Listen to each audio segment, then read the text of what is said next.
राधा वल्लभ से यवन बोलते जी। महाराज जी आपके चरणों में कोटि कोटि प्रणाम। महाराज जी रामचरितमानस में छुपाई है, तपबल रचहि प्रपंच विधाता, तपबल विष्णु सकल जग त्राता, तपबल शंभु करहि संघारा, तपबल शेषु धरई भई मही भारा। महाराज जी हम कौन से अपने जीवन में ऐसा तप करें जिससे हमें भौतिक और लौकिक सुखों की प्राप्ति हो और भगवान श्री हरि के प्रिय अपने धर्म में चलने के मार्ग वृत्ति में जो कठिनाइयां आती हैं उनको सहजा, इसी को तपस्या कहते हैं।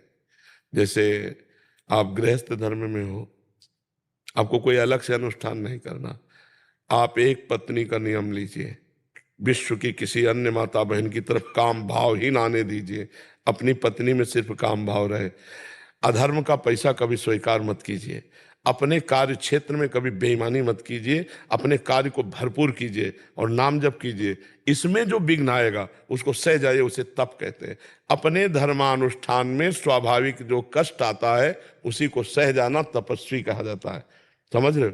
अपने धर्मानुष्ठान में 3 बजे उठे, स्नान करके बैठ गए, 5 बजे तक भजन किया, फिर ऑफिस की तैयारी की, ऑफिस से ले गए, या व्यापार या किसानी जो कार्य है, अपने धर्म के अनुष्ठान में जो कष्ट मिलता है उसको सह जाना ही तपस्या कहते हैं। सहना ही, सहनशीलता ही तपस्या है। सह जाना, भूख प्यास गर्मी सर्दी मान अपमान, इन सबको सह जाना ही तप है। तो अब जितना सह पाओ उतने ही तपस्वी कहे जाओगे। बाहरी आग तो सह गए लेकिन अंदर की कामाग्नि को नहीं सह पाए, क्रोधाग्नि को नहीं सह पाए, मोह को नहीं, अहंकार को नहीं सह पाए। इन अग्नियों को सहो।